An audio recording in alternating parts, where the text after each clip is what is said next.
production aspect, what was the most challenging? Oh man, that's really, everything was really challenging.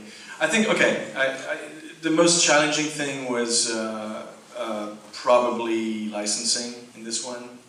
I will tell you, like, when we did The People vs. George Lucas, we went with fair use, which is extraordinarily difficult.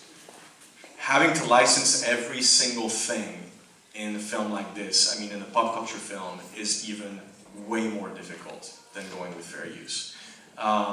Because, I mean, you know, again, because we were working for Epics, they wanted to make sure that absolutely, you know, they didn't want to take any risk. So, I mean, I can tell you horror stories about, you know, we had this one clip from 20 Days Later when Brendan Gleeson gets the drop of blood in the eye, right? And so in order to license that clip, well, first you go to the studio and then you get, you know, then they give you the permission. Then you have to go to SAG. You get every single actor in the scene to sign off on that. Then you have to go to the Directors Guild and you have to go to the Writers Guild, okay? In this particular case, the girl, well, she's no longer an actress, okay? So nobody had a contact. She doesn't have an agent. She doesn't have a manager. So it took us about a month to finally find her through social media to get her to sign a release and say she's okay. But in the meantime, Brendan Gleeson's manager was not responding.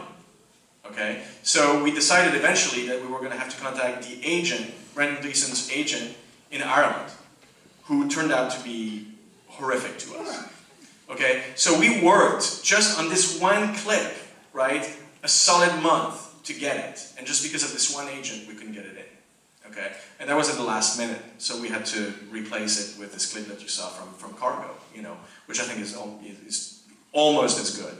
But yeah, but I'm sort of reeling from that. But you know, we had, you know, you multiply that times 700. I mean, there's 700, you know, clips and images and things that we had to include in this film. It's a freaking nightmare, man. So. Question in the back? Yes, I came because my 25-year-old son decided not to come with my wife.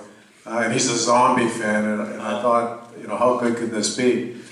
It was an amazing documentary. I'm so happy I came. I thought it was a really well thought out look at a genre that I took as almost, you know, sort of a fringe element thing, even though it's very popular in the culture.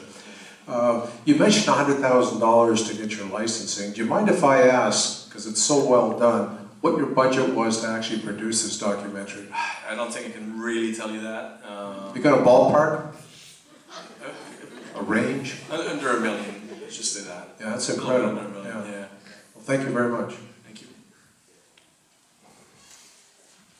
Okay, we'll take one more question. Is that cool? Yeah. Okay, one more question. Last question. Yeah, and we can always, you know, we'll go in the lobby or, you know, if you have more questions, but yeah.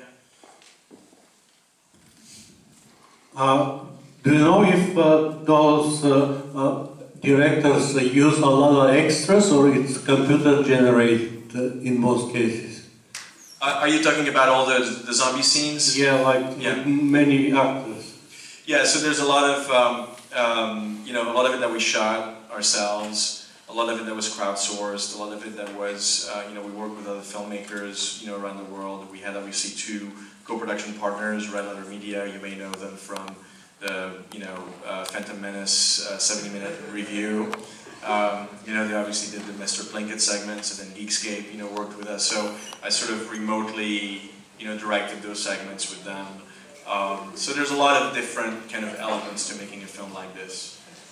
But you know, I very much like to, you know, work with fans, because you know, when you work on a pop culture documentary, ultimately you have to also really focus on fandom and all the fan films that are made, and there's some amazing things that are out there. So part of making a film about zombie culture is also very much about showcasing some of the great stuff, and you know, that's out there. So so that's another part of the. It's a very time-consuming process. It's contacting the filmmakers, you know, telling them what this is about, making them feel comfortable about being a part of this larger film as well.